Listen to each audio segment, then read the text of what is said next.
Tov. La vérité, j'ai pas préparé la vérité, mais je me suis dit que ce serait bien quand même qu'on fasse une petite lecture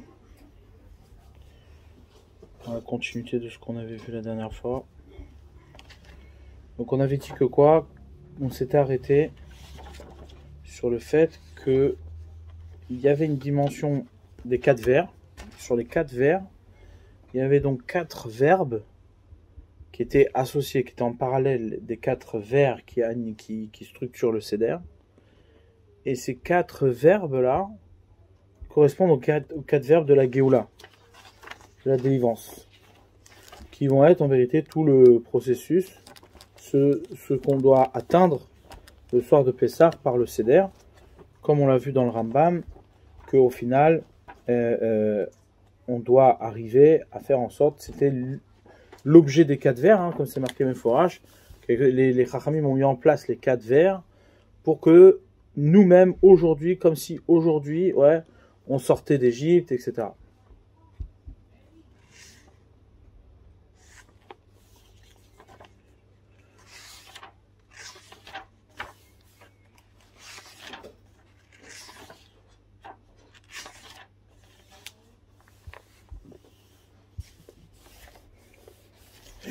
Alors, on a vu quelque chose d'intéressant qui reste à travailler, c'est comment dire, le fait que les 4 vers, lui, ça va se couper. Le téléphone, il prend des initiatives, tu sais, genre vas-y, je te balance un truc.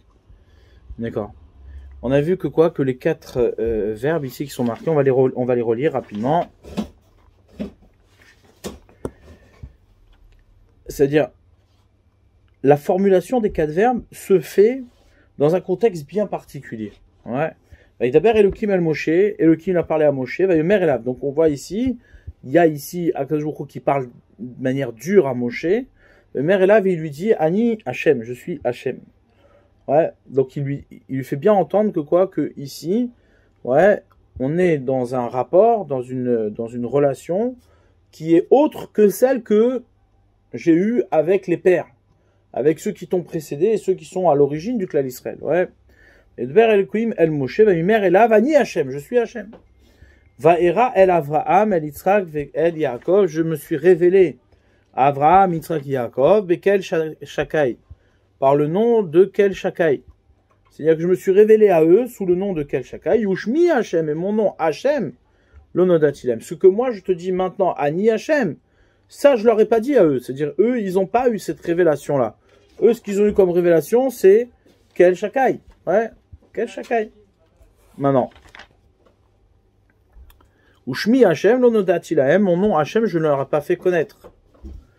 Le gars Makimoti et Beriti, et j'ai, comment dire, mis en place mon alliance itam avec eux, la tête, la M, Eteretz Kenan, pour leur donner, ouais, la terre de Kenan, Eteretz Megurem, la terre de leur habitation, Asher Garoba, sur laquelle ils ont habité. Le gars Mani Shamati et Naakat Ben Israël, et j'ai aussi, ouais, entendu la plainte des Ben Israël, Asher Mitzrayim Avidim Otam, que les Mitzrayim, que les Égyptiens asservissent, ouais, qu'ils asservissent les béné Israël, bah, Eskor et Béti, je me suis souvenu de mon alliance. On a ici, comment dire, un discours qui est pas clair, on comprend rien à ce qu'il se dit en fait. C'est-à-dire, Hachem il parle à Moshe, il avait des reproches à faire à Kadosh Baruch Hu, en lui disant bon, tu m'as envoyé chez Pharaon, mais il se passe rien, ouais, et ça devient pire, ça s'est empiré, et donc là Hachem il vient lui dire mais attends 2 secondes, Ani Hachem, je suis Hachem. C'est-à-dire, et il lui dit quoi comme argument? Il dit, ce que je te dis là maintenant, je l'ai donné à personne. C'est-à-dire, c'est la première fois que je le donne. C'est-à-dire, la révélation du nom d'Hachem, je l'ai jamais faite. Ouais.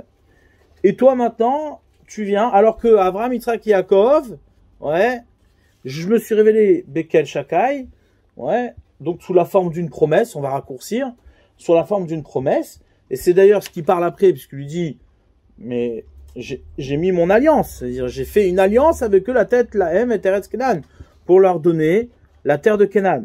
Ouais. Et après, aucun rapport, mais aussi, je me suis rappelé, c'est-à-dire j'ai entendu les plaintes des béné Israël, et donc je me suis rappelé de l'alliance. Ouais. Qu'est-ce qu'il dit Hachem à Moshe? C'est-à-dire, qu'est-ce qu'il lui dit? On ne sait pas. La reine est morte, c'est pour cela. Ouais, c'est pour cela. Après tout ce que je viens de t'expliquer, la reine, c'est pour cela. Ouais, est mort les Béné Israël. Va dire aux Béné Israël, Ani Hachem, je suis Hachem. Ouais, encore une fois, je suis Hachem. Ouais. Donc c'est-à-dire que cette même révélation-là que je n'ai pas donnée à, à Avraham, Yitzhak, Yaakov, que je te le donne à toi, tu vas la dire aussi aux Béné Israël. La reine, tu vas la dire aux Béné Israël. Ouais, cette révélation-là, tu vas la dire aux Béné Israël. Et donc, et c'est là que s'engagent les 4 verbes de la délivrance.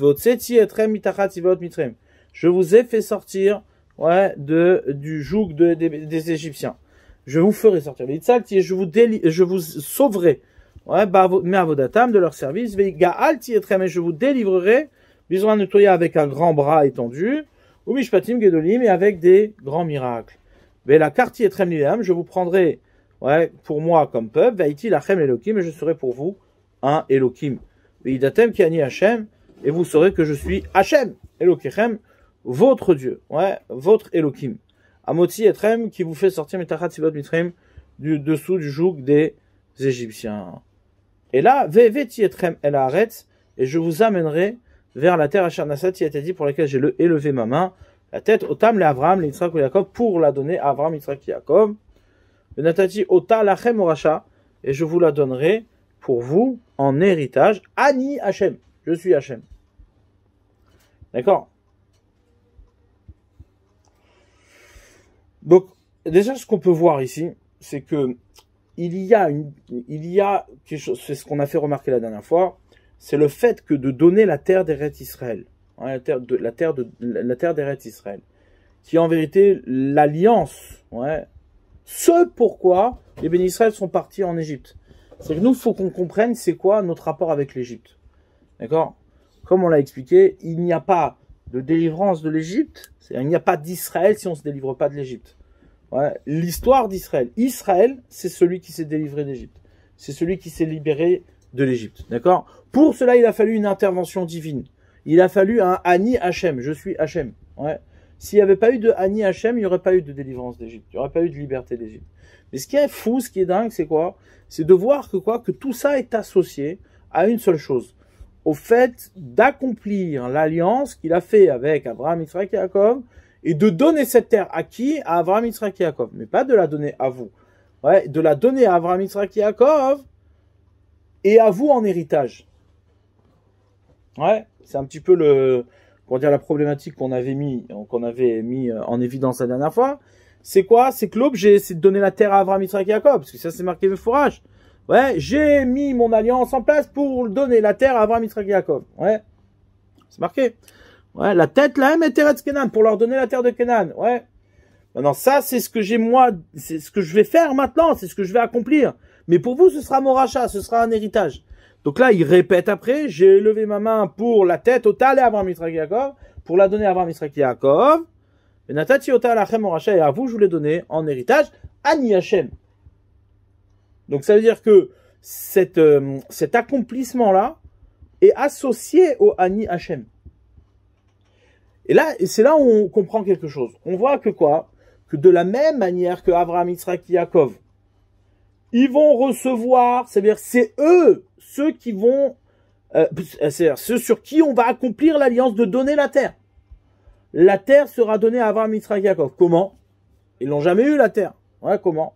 Parce que comme Hachem, il va la donner en héritage, ouais, il va la donner en héritage au Béné Israël. Donc, de ce fait, parce qu'il va la donner en héritage, alors Abraham, Yitzhak et Yaakov, ils vont la recevoir.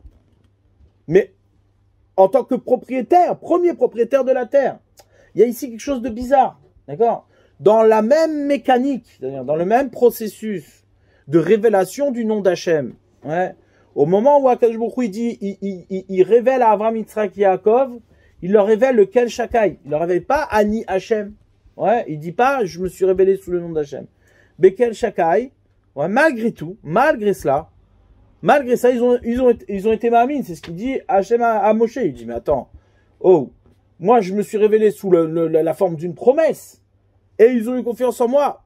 Mais, en vérité, tout ce que toi maintenant tu vas recevoir là maintenant, tout ce que les bénis Israël, toute la réalisation que tu me réclames, en disant oui, je t'ai envoyé pour libérer les bénis Israël d'Égypte, etc., etc., toute cette réalisation-là ne se réalisera que parce que, ouais, je l'ai promis à Abraham, Isaac et Jacob. Vous voyez, c'est exactement la même chose. C'est-à-dire, de la même manière que Hachem, il va donner aux descendants, aux bénis Israël, la terre de Canaan, et que c'est pas en vérité eux à qui il la donne. S'il la donne aux bénis Israël, c'est pour la donner à Abraham, Isaac et Jacob. Comprenez comment dire, l'astuce ici, il y a un truc bizarre. C'est-à-dire, il y a un truc qui est pas clair. Hachem, il donne la terre d'Eretz Israël aux bénis Israël. Pourquoi? Pas pour la donner aux bénis Israël. Pour la donner à Abraham, Isaac et Jacob. D'accord? Donc là, on est en train de te faire comprendre, et c'est un petit peu ce qu'on avait développé la dernière fois, c'est qu'en vérité, la seule chose qui appartient au béni Israël, la seule chose qui appartient au béni Israël, c'est quoi? C'est d'être ceux qui vont être, l'intermédiaire, ils vont être ceux qui vont permettre le don de la terre d'Eretz Israël à Abraham, Isaac et Jacob. Ouais. C'est ce qu'ils vont permettre. Ça veut dire que la seule chose qui leur appartient, c'est la Géoula de Mitzraïm. C'est la délivrance d'Égypte. On peut même aller plus loin. Ce qui a entraîné la délivrance de l'Égypte, c'est le fait que j'ai promis à Abraham, Isaac et Jacob de leur donner la terre. Donc ça veut dire l'action de donner la terre à Abraham, Isaac et Jacob implique que les bénis Israël soient délivrés d'Égypte. Et tout ce processus-là va se mettre en marche de délivrance de l'Égypte, va se mettre en marche parce que je dois donner la terre à Abraham, Isaac et Jacob. Pour donner la terre à Abraham, Isaac et Jacob, il faut que les bénis Israël soient libérés d'Égypte. Vous comprenez l'idée? Ça veut dire, et donc là, il y a quelque chose de très profond à comprendre. C'est pas par hasard. Ouais, c'est-à-dire, il faut un peu revenir là-dessus, sur l'alliance Brit Ben Abetarim. L'alliance des morceaux, ouais, la fameuse alliance où Hachem, il vient, il se révèle à Abraham. Il lui dit à Abraham, écoute, tu vas avoir une descendance.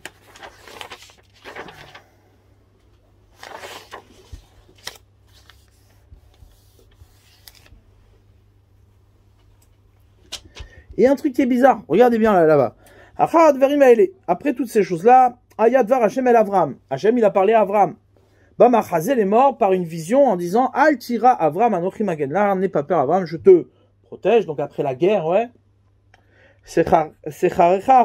Ton salaire est très grand. Mais Avram Adonai, Elohim, ouais, Maïten li, va anochi olechari. Il lui dit, Avram, ouais, Hachem Elohim, qu'est-ce que tu vas me donner alors que je suis sans descendance? Ben Meshek, Betty, ouais, c'est mon serviteur qui va finir par mériter. Ouais, on est dans le passage. C'est-à-dire, Abraham se plaint de ne pas pouvoir faire passer à sa descendance. Ouais, il va devoir faire passer ça à son serviteur. Mais Abraham, en li nonata tazara, vine ben Betty yoreshoti. Ouais, Abraham lui dit, mais attends, tu m'as pas donné de descendance, c'est mon truc. Ah, il dit, Vine dvar Hachem et lave les morts. Hachem lui répond, lo yirash rasé. Non, non, non, ton héritage, c'est pas lui. Ki imasha yetsemimecha ou yirashecha. Ouais, celui qui va sortir de tes entrailles, c'est lui qui te t'héritera. Bah, yotse oto achutza, Hachem, il le fait sortir. Yomer abetna Hachem, il lui dit, regarde le ciel. Ou sfar akochavim, compte les étoiles. Im tucha disporotam, yomer lo ko yezacha. Si tu arriveras à les compter, il dit, c'est pareil, c'est exactement la même chose, tu pourras pas compter ta descendance. Bon, Avraham, il dit, Ve'emin Bachem, Avraham, il a été Ma'amin Bachem, Ayer Shevela le Tzedaka, et ça lui était considéré comme une Tzedaka. Yomer Elav, il lui dit, ouais, Hachem, il parle à Avraham, il lui dit, Ani Hachem, je suis Hachem, Asher Otzetira Me'ur Kazim, qui t'a fait sortir de Ur Kazim. Ouais. Hachem, comme il dit, la tête, les chayt, arrête sazat, les rishta, pour te donner cette terre-là en héritage. Donc, encore une fois, on a l'association de cette révélation-là, de ce Ani Hachem à la terre d'Israël. Au fait que je vais te la donner. Je vais te donner cette terre-là en héritage, Ani Hachem. Ouais. Donc quoi, plus tard, qu'est-ce que tu me racontes? C'est quoi ton baratin, en fait, que tu me fais là plus tard? Tu me dis, oui, tu sais, Moshe, ouais, moi je me suis pas révélé à eux, à Ani Hachem. Je me suis révélé à eux, Bekel Shakai. Jamais je me suis révélé à eux, Ani Hachem. Mais Hachem, il parle à Avram, ici, il lui dit, Ani Hachem, je suis Hachem. Asher Otsetira Me'ur Kazim, qui t'a fait sortir de Ur Kazim. Ouais. Ça ressemble beaucoup aussi à Asher Otsetira Exactement. Mais, comment dire, que je t'ai fait sortir de Ur Kasdim, la tête, les et Taret, dans le but de te donner cette terre. Azot, les Rishta, en héritage. C'est pas la tête, les et Taret, Azot. Ouais.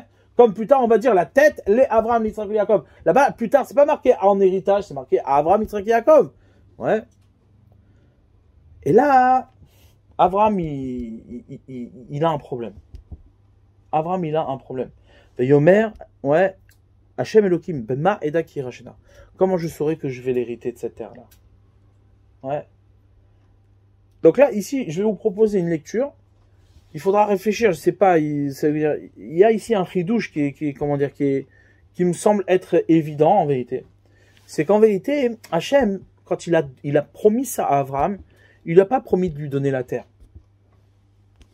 Avraham s'est retrouvé être dans la même situation que les bénis Israël vont se retrouver plus tard.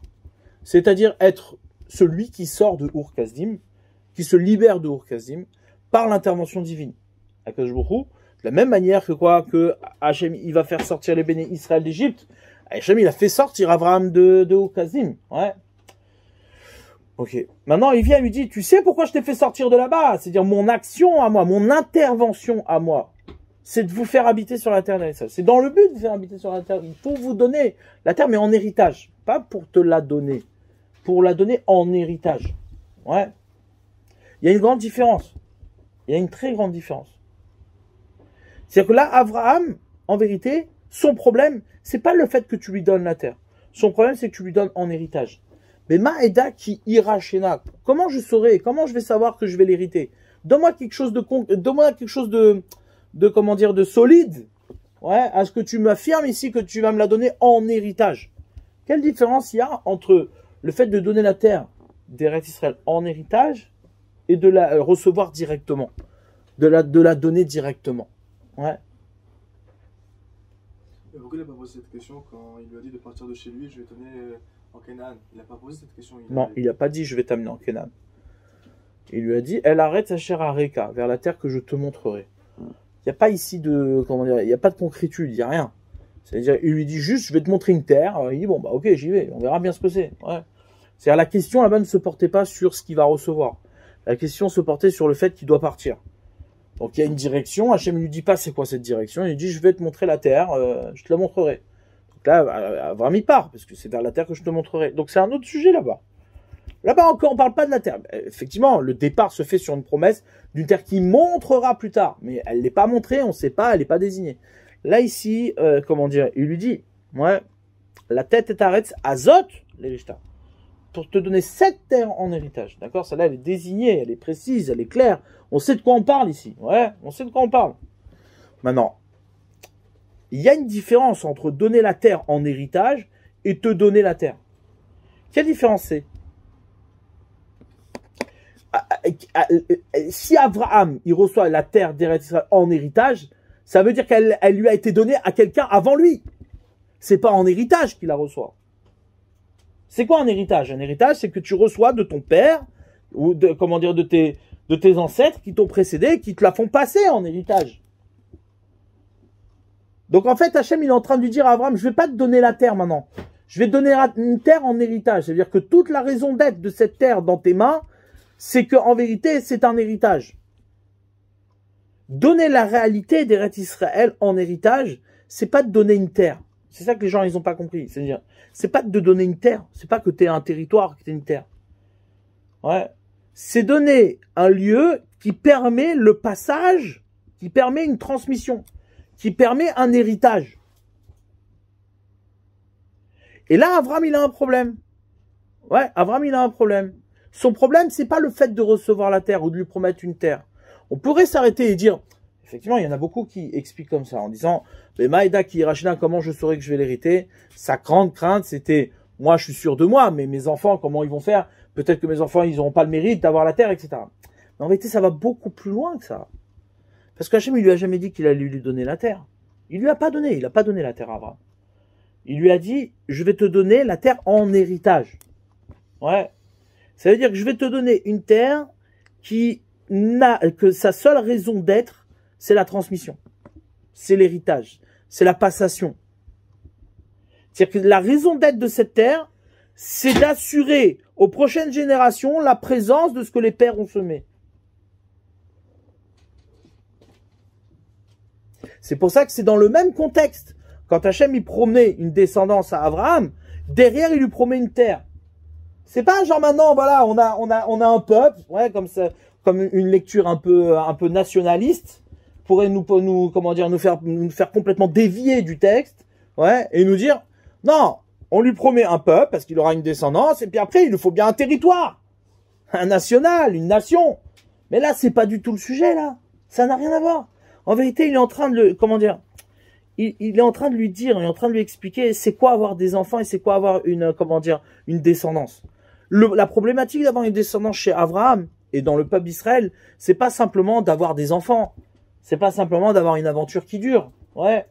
C'est le fait de pouvoir transmettre tout ce qu'était Abraham à la descendance. C'est-à-dire son lien avec Akadosh Baruch Hu, cette dimension-là d'intervention divine sur Abraham qui le fait sortir de Ur-Kazim. Hachem, il vient, lui dit, Ani Hachem, je suis Hachem, qui t'a fait sortir de Ur-Kazim. Ouais.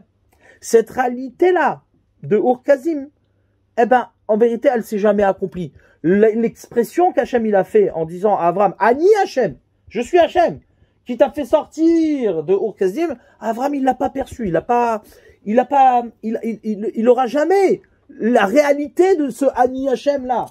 Quand on dit qu'il s'est jamais révélé sous la forme de Ani Hachem, c'est que cette réalité là de Ani Hachem ne se réalise pas, elle ne s'est pas réalisée. Ouais, le fait de lui donner la terre en héritage.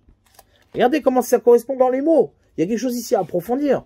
Il y a quelque chose ici de très, très, très profond. On sent qu'il y a une profondeur ici qu'on essaie de nous faire passer, ouais.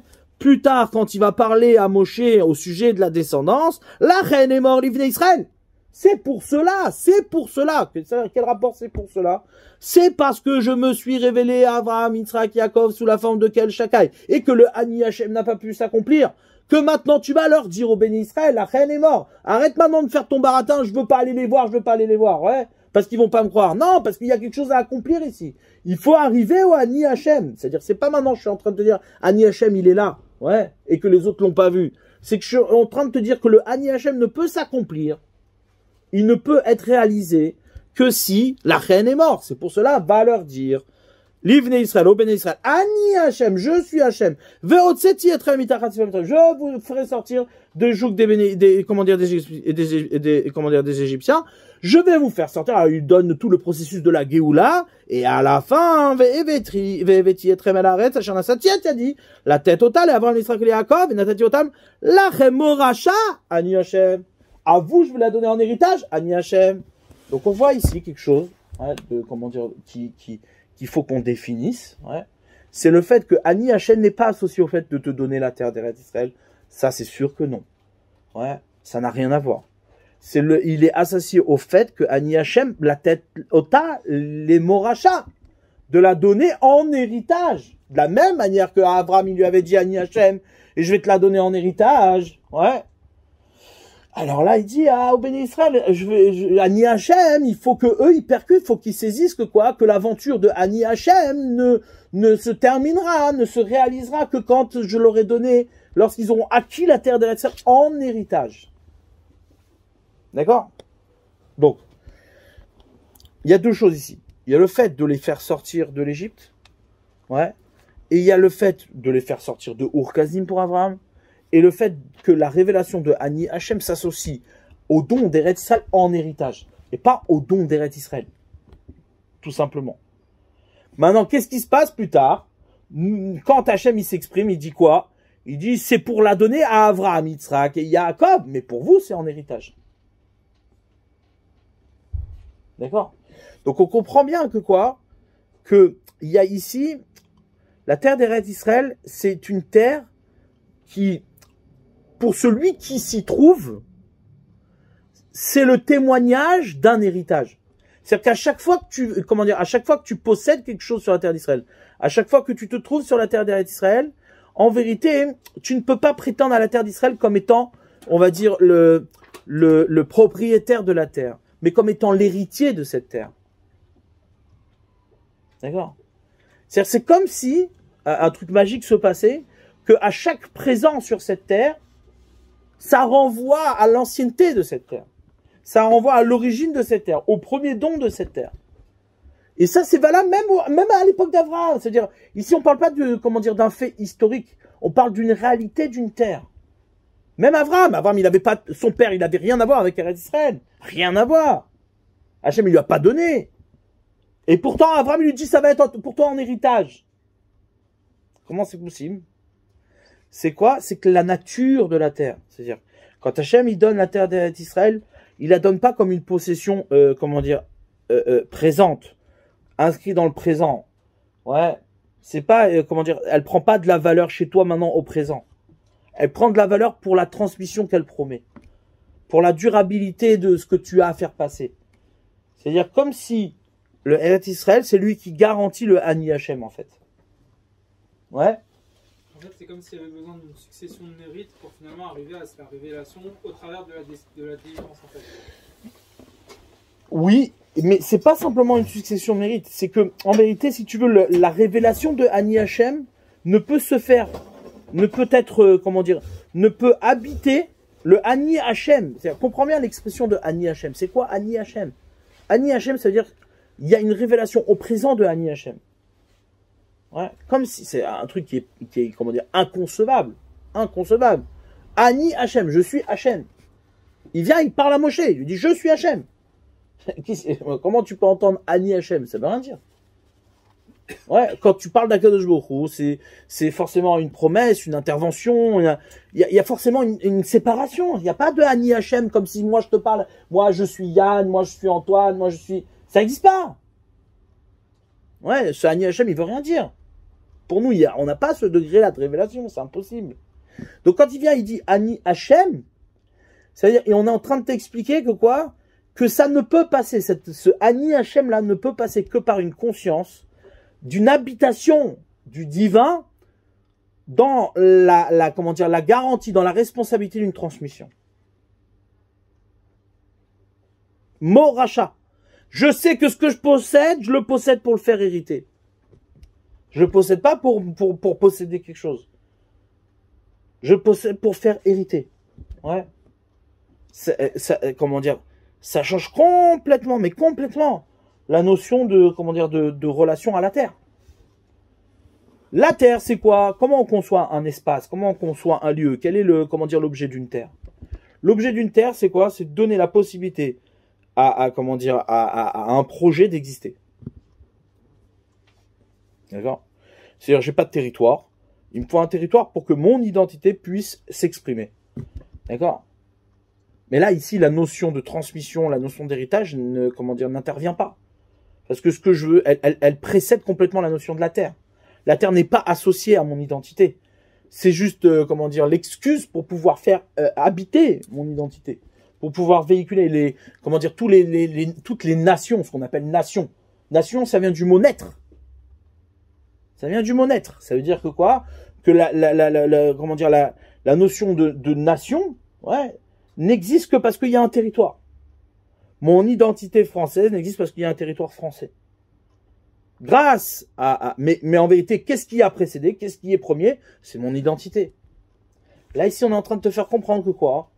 Que la notion d'identité, c'est-à-dire la notion d'Israël, ouais, elle vient en même temps que la terre d'Israël. Comme si c'était complètement l'inverse qui se passait.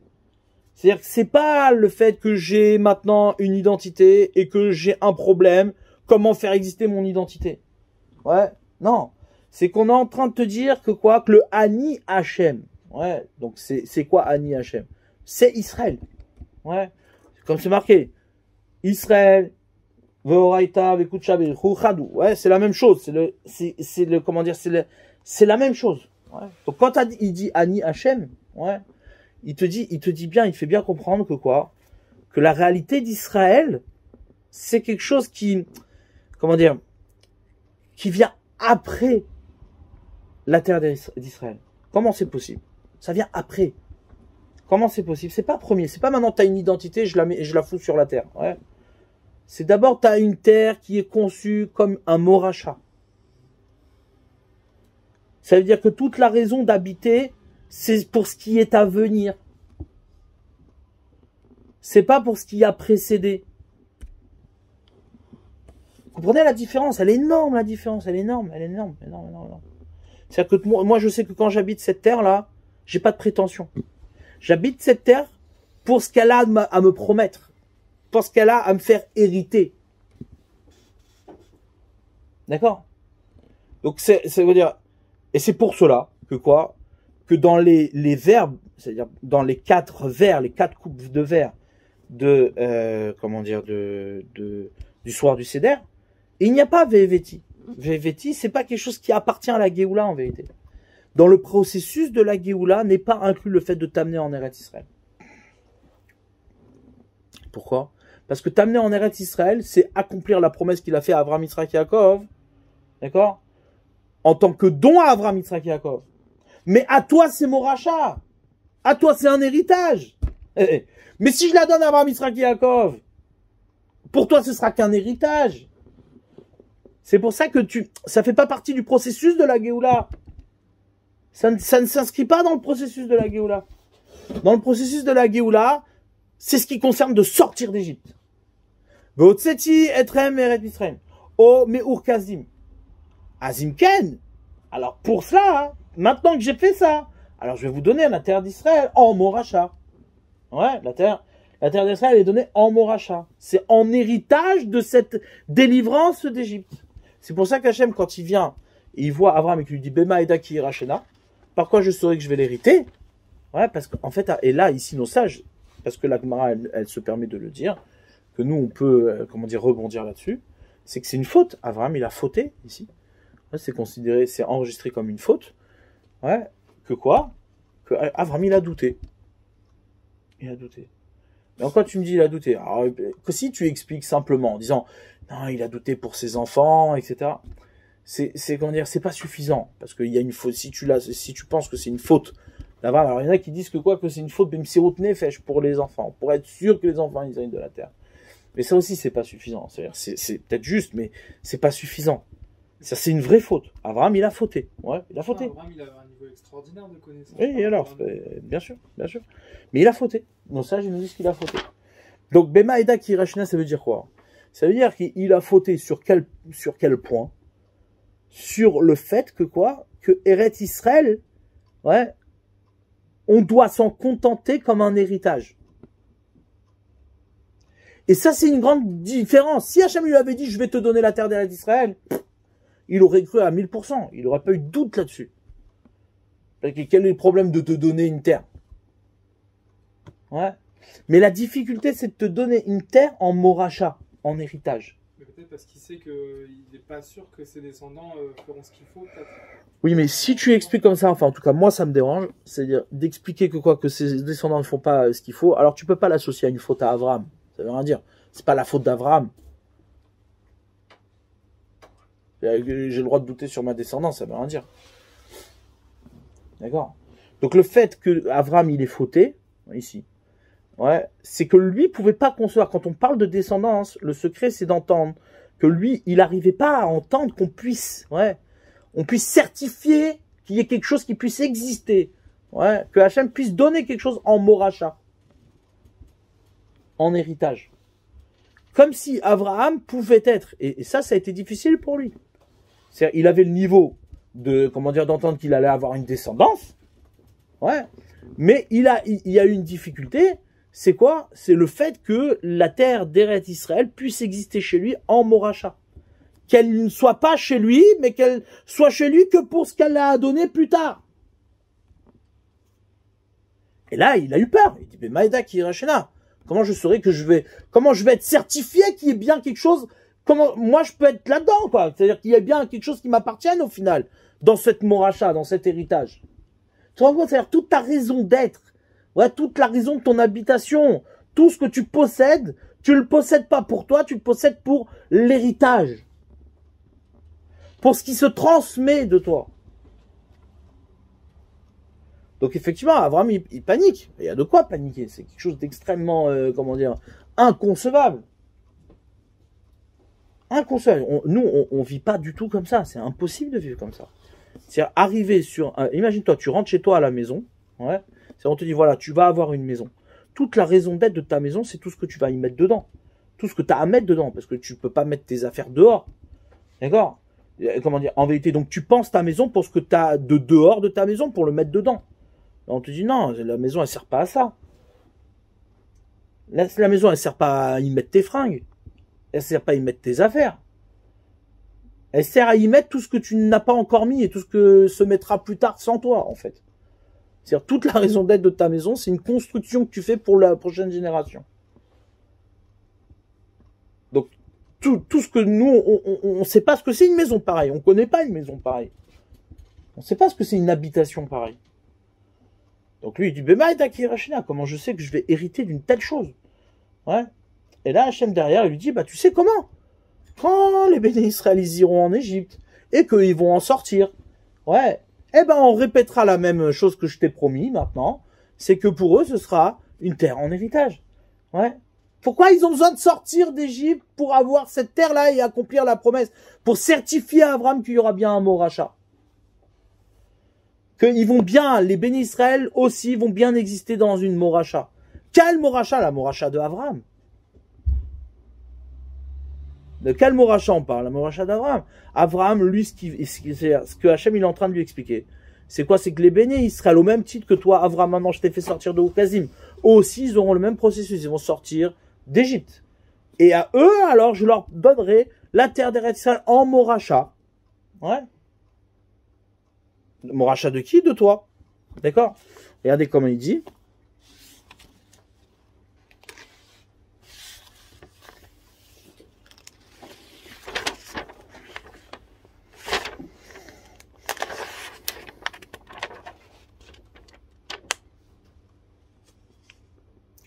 Les arach hanatati et aretz azot min nahar mitzrayim ad anar hagadol ner peat et akini, etc.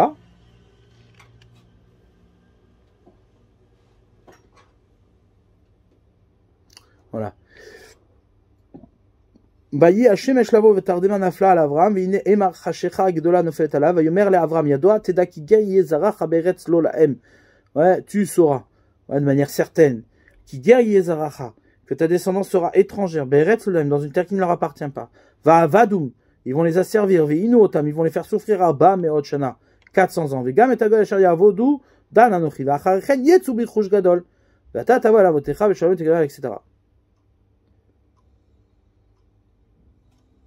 Donc en fait, Hachem il est en train de... après ça se fait... Non. Hachem il est en train de lui faire comprendre à Abraham que quoi? Que ce que lui il n'a pas saisi comme mot rachat, ouais, tu le saisiras dans le mot rachat, c'est-à-dire dans ce que moi je promets maintenant de donner la terre. Parce qu'il lui dit comme ça, il lui dit pas maintenant je vais donner la terre en mot rachat à ta descendance. Il dit je vais la donner à ta descendance. À l'inverse, c'est un truc bizarre. C'est-à-dire, Abraham il lui dit je vais te la donner en mot rachat en héritage. À ta descendance, je vais la donner. Et plus tard, on dit, je la donne à Abraham, Yitzhak, Yaakov, mais à sa descendance, à vous, je la donne en héritage. Ça veut dire que toi, si tu veux saisir la terre d'Eretz Israël en don, ça veut dire en don, en appartenance, eh ben, elle ne t'appartient que dans l'héritage qui se produit de toi. Alors tes enfants, ils seront propriétaires de cette terre. Et là, tu sauras qu'elle est en héritage de toi. Pour cela, il faut que ta descendance, elle traverse aussi la même chose que toi. Sortir d'Égypte. Ouais. Pourquoi la sortie d'Égypte, elle est, comment dire, elle précède, c'est-à-dire, elle précède le territoire. C'est parce que tout simplement, comme on l'a expliqué, notre, comment dire, notre identité se forme dans la sortie d'Égypte. Elle ne se forme pas dans l'habitation en Eretz Israël. Comprenez l'idée? L'idée, elle est capitale. C'est en termes de transmission. Ce soir-là, le soir de Pessah, qu'est-ce qu'on fait? On essaie d'enregistrer ce qu'est la dimension d'une délivrance. Ce qu'est la dimension d'une intervention divine qui délivre le peuple d'Israël d'Égypte. Ouais, au présent. Donc lorsque, comment dire, l'enjeu c'est quoi? C'est de saisir que le peuple d'Israël est Israël parce qu'il sort d'Égypte. Pas parce qu'il rentre en Eretz Israël. Il n'est pas certifié comme peuple parce qu'il rentre en Eretz Israël. Et ça, le fait de l'amener en Eretz Israël ne fait pas partie du processus de la Géoula. truc de fou. Ça fait pas partie du processus de la Géoula. Le fait de rentrer en Eretz Israël, c'est une réalité de mon rachat. C'est parce que toi, maintenant, t'es sorti d'Égypte, que t'as quelque chose à transmettre, que à ce moment-là, tu peux avoir la terre d'Eretz Israël. Mais si t'es pas sorti d'Égypte et que t'as rien à transmettre, alors pourquoi tirer en Eretz Israël? D'accord? Et c'est un ridouche atzoum. C'est-à-dire que quoi? Que le fait de rentrer en Eretz Israël ne fait pas partie du processus de la Géoula. C'est une réalité inhérente comment dire, à ce qu'est Israël. Si Israël est Israël, alors il a la terre d'Eretz Israël, mais pas pour être Israël. Pour qu'elle soit en héritage. Pour qu'elle permette cette réalité-là de l'héritage. Pour qu'elle permette que les prochaines générations puissent être Israël, au même titre que toi, tu es Israël aujourd'hui. Si la terre d'Israël que tu habites est un héritage, et non pas une possession, eh bien à ce moment-là, on peut répéter la sortie d'Égypte de manière, comment dire, infinie.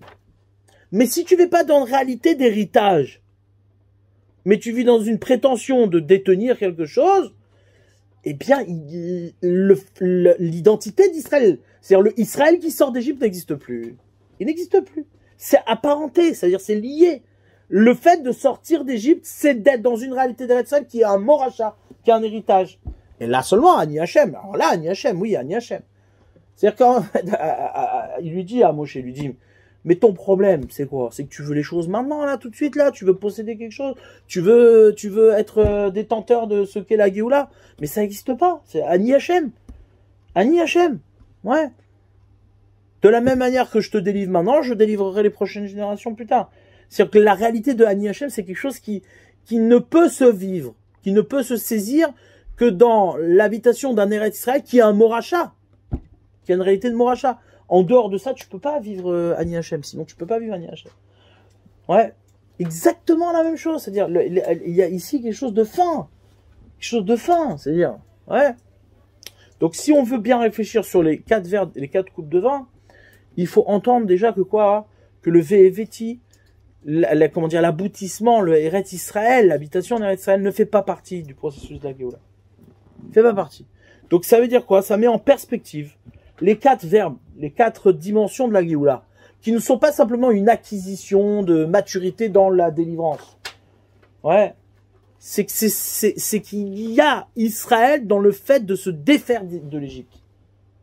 Dans le fait de se défaire de l'Égypte. Donc au même titre, lorsque j'ai un verre de kidouche qui fait le kidouche, qui est Mekadesh, ouais, chaque verre donne un kidouche de ce qu'est Israël. À chaque verre, il y a une dimension d'Israël qui se révèle. Il y a une kedusha qui se rajoute. Est-ce qu'on peut parler d'étapes de développement du clan Israël en fait? Oui, tu peux parler comme ça, tu peux dire. La terre, c'est une nouvelle... Non, la terre n'est pas une étape. Le peuple d'Israël est délivré avant d'arriver en terre d'Israël. Oui, la délivrance c'est une étape, mais après quand ils reçoivent la terre, c'est une nouvelle étape. Non, c'est pas une étape. C'est une révélation de ce qu'est Israël. C'est un moracha. C'est une révélation. Évidemment, si je suis pas mature d'être Israël, alors j'aurai pas la terre. Si je suis mature d'être Israël, alors il y a la terre. C'est quelque chose qui vient ensemble. Mais ça veut dire c'est pas une étape de la Géoula. C'est pas une étape de la Géoula. C'est parce que t'es Nigal que t'es en Eretz Israël. Non, pas de la Géoula, mais du développement. Non, le peuple d'Israël est développé bien avant. Le peuple d'Israël, il est Israël parce qu'il est sorti d'Égypte. Zimken, il a Eretz Israël. S'il est sorti d'Égypte, il a Eretz Israël. Si t'es pas sorti d'Égypte, t'as pas Eretz Israël, c'est tout. Et c'est là, du coup, c'est avec la terre qui fait le lien avec Abraham, Isaac et Jacob. C'est par la terre que quoi? Que tu révèles qu'Hachem, il a donné la terre à Abraham, Isaac et Jacob. Abraham, Isaac et Jacob sont détenteurs de cette terre parce que leurs enfants se trouvent être moracha d'Abraham, Isaac et Jacob. D'accord? Et c'est ce qu'on a vu, ouais, mais forage dans les psukim la dernière fois, c'est ce qu'on a étendu. Ouais, dans Parashat Ekev, que l'aube est tzidkatra. Ouais, ce n'est pas parce que, comment dire, tu es juste et tu as le mérite, c'est parce que le mérite d'avoir Mitzvah Yaakov, d'accord? Mais là, ici, il y a quelque chose de beaucoup plus encore, c'est-à-dire, on est allé un peu plus loin que la dernière fois. C'est pas une question maintenant de mérite ou pas de mérite. C'est une question que quoi que la réalité d'Eretz Israël ne fait pas partie de la Géoula. La Géoula, c'est quelque chose qui précède Eretz Israël. C'est parce que t'es délivré que t'as Eretz Israël. Mais c'est pas en ayant Eretz Israël que t'es délivré. Ça faut pas prendre des choses à l'envers. Si tu dis que la condition pour être délivré, c'est d'avoir Eretz Israël, ouais. Alors à ce moment-là, Eretz Israël devient une terre-nation. L'occasion d'être Israël dépend de de mon habitation en Eretz Israël, de l'accessibilité à Eretz Israël. Mais là ici le chidouche il est que quoi? Que c'est parce que tu es Israël que t'as Israël. Pour avoir Israël, faut que tu sois Israël. Pour avoir la terre d'Israël, faut que tu sois Israël. Une fois que tu es Israël, alors la terre d'Israël, mimele, elle vient. De fait, elle vient. Parce que toute la réalité d'Israël, c'est d'être une promesse pour les générations à venir. Pour être une transmission, quelque chose qui se lègue, qui se révèle. Et Israël, c'est se révéler. Ouais. Israël, c'est révéler. Comment tu révèles? C'est lorsque tu permets l'éternité du mouvement de la sortie d'Égypte. Permettre l'éternité du mouvement de la sortie d'Égypte, c'est habiter une terre qui n'est qu'un héritage, mais jamais une possession. D'accord? Donc là, ici, et c'est pour ça que les 4 coupes sont associées à cette réalité. 4 coupes, pourquoi on prend 4 coupes? Parce que les coupes sont un kidouche, c'est un kidouche, associé aux premières étapes du Kadesh. Quand tu as fini ma guide, ouais, et que tu vas commencer c'est bizarre, ouais, tu fais Kadesh, mais tu fais Urchatz, ouais, tu te laves les mains. Tu fais un kidouche des mains. Ensuite, quand tu vas faire le deuxième vers, Magid, après Magid, qu'est-ce que tu fais? Tu vas faire Netilat. Tu fais Netilat. Quand tu vas faire le troisième vers, tu fais Maïm Acharonim. Ouais. Il y a ici quelque chose qui se passe, qui est de l'ordre de... Il y a un processus, d'accord, qui est associé à la réalisation d'Israël. Je fais Kadesh, j'ai une réalisation derrière, je dois être mes Kadesh mes mains, je dois faire Netilat. Alors certes, il n'y a pas une grande maturité qui permet une bracha, donc il faut encore un processus pour pouvoir arriver à un lavage des mains qui va permettre une bracha. D'accord? Donc là, après seulement, alors quand on a fini ma guide et que on a raconté la sortie d'Égypte, on arrive à une deuxième étape qui est le kidouche, c'est-à-dire une forme de kidouche, c'est un deuxième vers qui permet derrière de faire Netilat avec la bracha. Et quelle bracha? La bracha de Netilat Yadayim qui permet ce soir-là pas simplement un motzi, mais qui permet la mitzvah, c'est de manger la matzah. D'accord? Donc là, ce qu'il faut retenir, c'est quoi? C'est que il faut, c'est-à-dire, en dissociant complètement le sujet d'Eretz Israël, c'est-à-dire, il faut retenir que il n'y a pas d'objectif, ouais, à atteindre, si ce n'est le fait que de fuir l'Égypte. C'est-à-dire qu'en vérité, c'est comme si l'objectif d'Israël ne s'atteint jamais. Il ne s'atteint jamais parce que, en vérité, ce qui est, ce qui fait Israël, c'est le fait que tu es tout le temps en mouvement de la sortie d'Égypte, dans un mouvement qui se transmet, qui est un héritage. Pour garantir cet héritage, il faut un Eretz Israël qui soit un héritage. Un Israël qui est chez toi en tant qu'héritage. Jamais en tant que possession.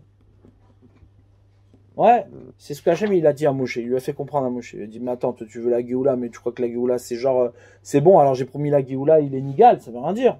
C'est pas comme ça que ça marche. Ouais. C'est d'abord, sors d'Égypte, après on verra. C'est-à-dire, après tu auras ce que c'est être sorti d'Égypte.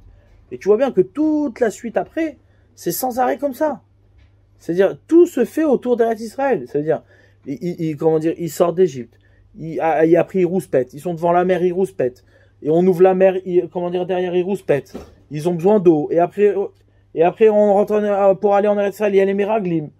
Et on n'atteint jamais. On n'arrive jamais en Eretz Israël parce qu'on pense, à aucun moment on a arrivé à penser Eretz Israël comme un moracha, comme un héritage.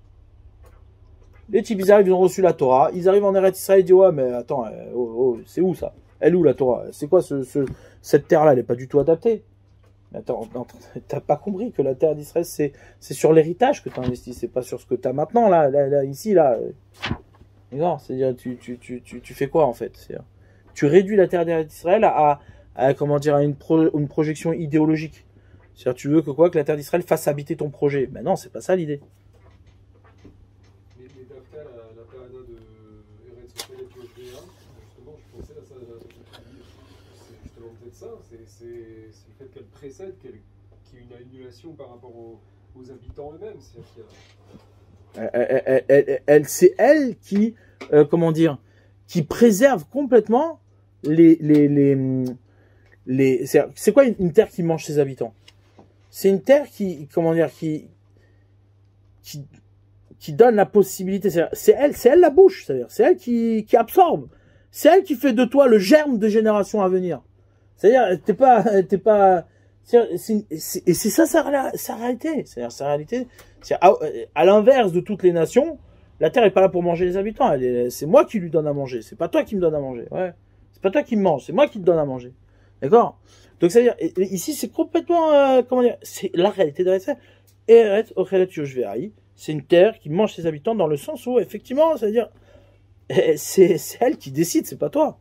C'est-à-dire, elle est un moracha. Toi, tu n'existes que pour, c'est-à-dire, cette terre-là, tu habites cette terre-là pour garantir, que les prochaines générations puissent avoir comme héritage, ton habitation à toi en Eretz Israël. Mais toi, t'es l'héritage d'Abraham, Yitzhak, Yaakov. C'est-à-dire, c'est quelque chose qui, c'est subtil, c'est très difficile à concevoir. Mais c'est-à-dire, pour faire une grande différence, c'est quoi? C'est que l'idéologie ne précède pas la terre. Elle ne précède pas la terre. C'est-à-dire, la terre est une révélation. Est une révélation d'Israël. Parce qu'en vérité, Israël, c'est-à-dire le peuple qui sort d'Égypte, n'est pas une réalité concevable dans le monde.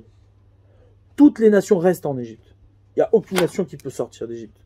Donc la réalité d'un peuple qui sort d'Égypte implique forcément une terre qui n'existe pas.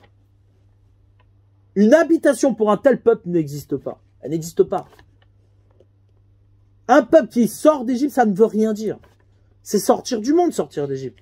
C'est vivre dans une dimension du miracle. C'est vivre dans une réalité qui est autre que l'habitation terrestre. Donc, quelle est la terre qui fait habiter une telle réalité? C'est une terre qui est dans le Moracha, mais qui n'est pas présente. Elle n'existe pas, cette terre-là. Donc, quand tu revendiques l'existence d'Israël comme une terre présente, ça veut dire que tu es resté en Égypte. C'est une terre qui est égyptienne. En fait, c'est son statut d'héritage qui confère sa concrétisation. Qui permet à Israël d'exister sur la terre. C'est une terre qui te met dans le mouvement. Ouais. Pourquoi? Parce que l'habitation n'est pas possible. C'est ça l'idée de qui guérit Meitem Beret Israël. Qui guérit Yezaracha Beret Olam. C'est une éducation à être guerre, à être étranger. C'est-à-dire, tu peux pas être Israël si t'es pas étranger à la notion de terre et de territoire. C'est impossible. C'est impossible. Sinon, il n'y a pas d'Israël. Sinon, c'est un peuple comme les autres qui est égyptien. Il s'enferme dans sa finitude et voilà, il peut pas aller plus loin. Tu peux pas être ancré dans le Macom et avoir la promesse derrière si tu fais pas le mouvement. Et d'ailleurs, tu vois toute la force, c'est-à-dire toute la réalité du politique. C'est ici et maintenant. C'est ici et maintenant. Le politique ne vit pas pour l'avenir. Il vit pas pour l'avenir. C'est impossible. Il peut pas vivre pour l'avenir. Donc c'est une terre qui est pas une terre intrinsèquement, qui est plutôt comme la concrétisation d'un héritage qui a déjà commencé avant, quelque chose d'immatériel qui vient se confondre. C'est une réalité de promesse, d'héritage. Quand tu vois Israël, tu vois les générations à venir, tu vois pas la réalité de maintenant, parce que la réalité de maintenant, c'est réducteur. Tout ce que tu vois au présent n'est que le moyen d'accéder à ce qu'il y a à venir.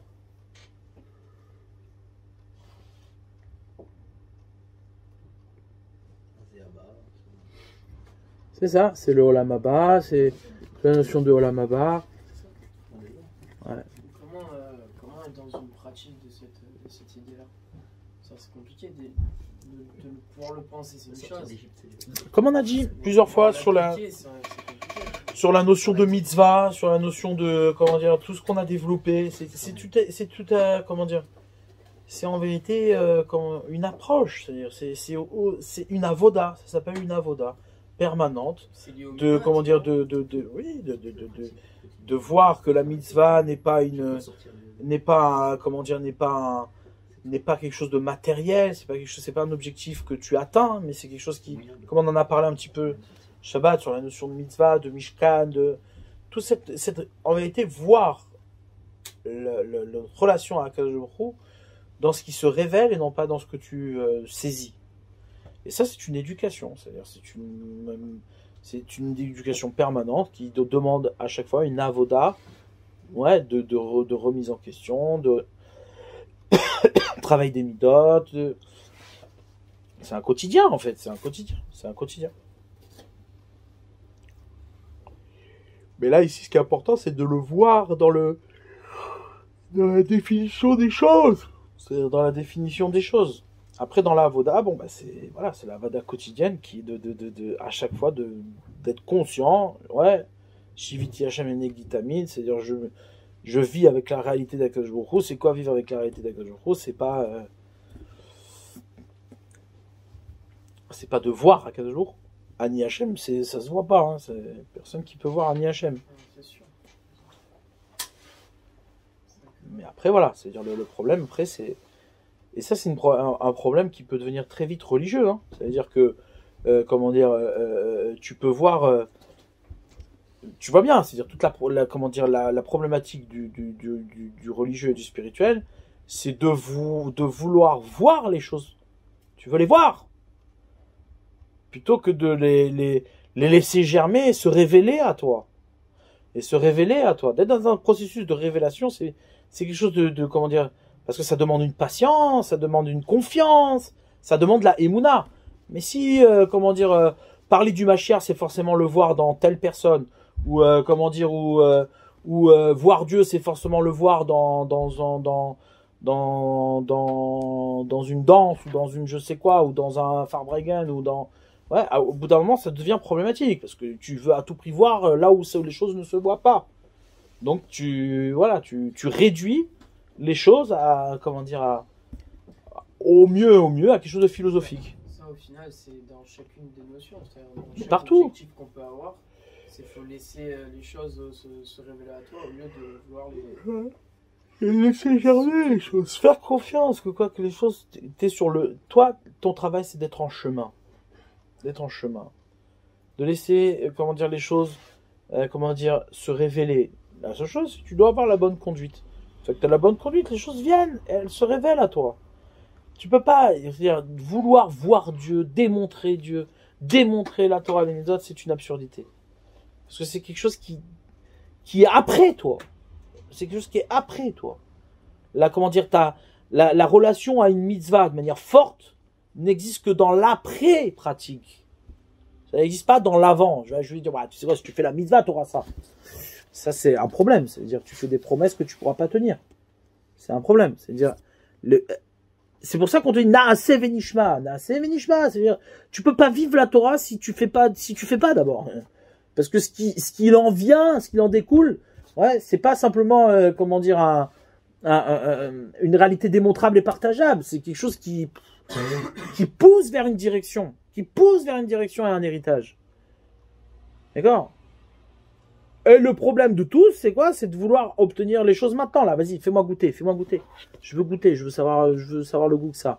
Ah, mais ça n'a pas de goût, donc ça vaut rien. Ouais. Ça n'a pas de goût, pas parce que ça vaut rien. Ça n'a pas de goût parce que c'est pas là.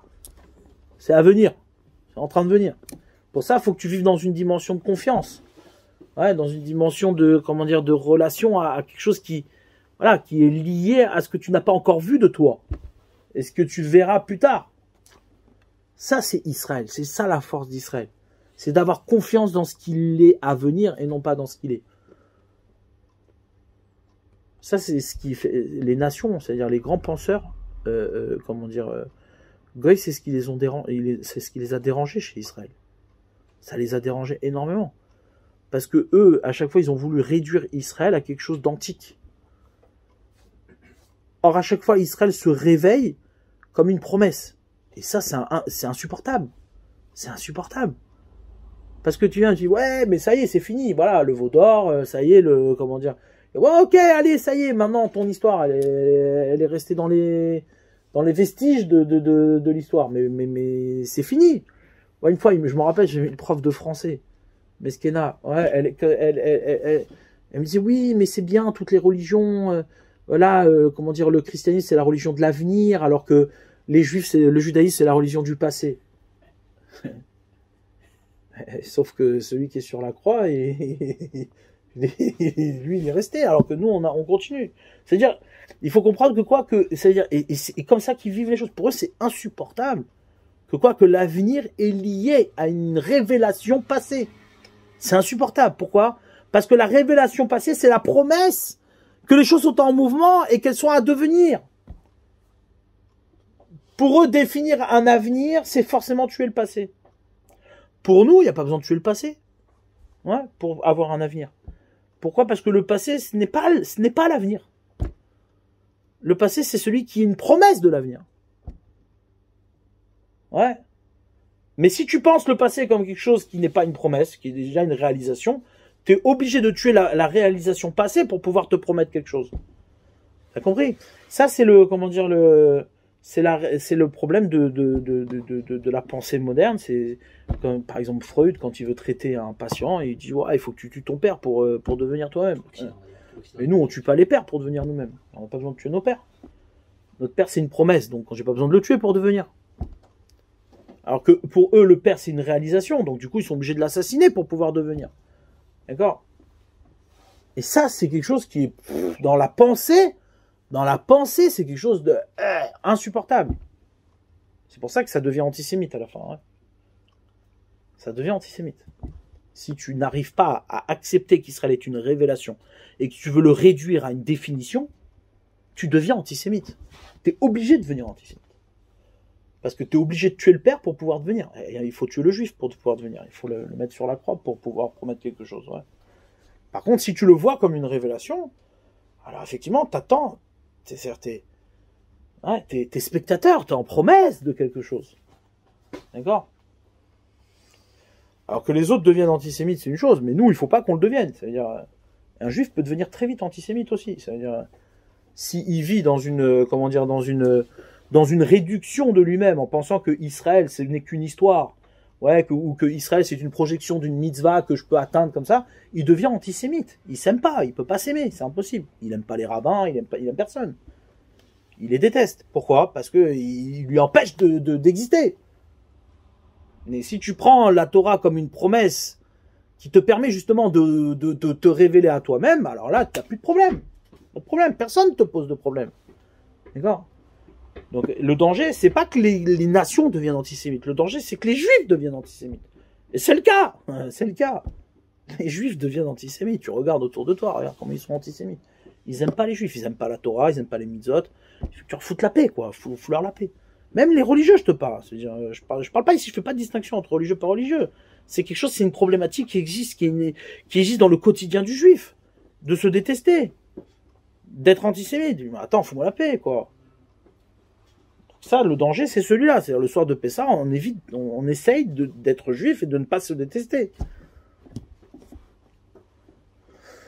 Pour ça, comment dire, il y en a qui, pour faire semblant qu'ils se détestent pas, bon, bah, ils font du folklore, ouais, ils mélangent des choses, ils mettent les 10 commandements plutôt que lire la Haggadah. C'est-à-dire, il y a des moyens de détourner l'antisémitisme et la haine de soi. Mais, vous comprenez, c'est-à-dire, c'est une problématique qui est énorme. Toi, avec.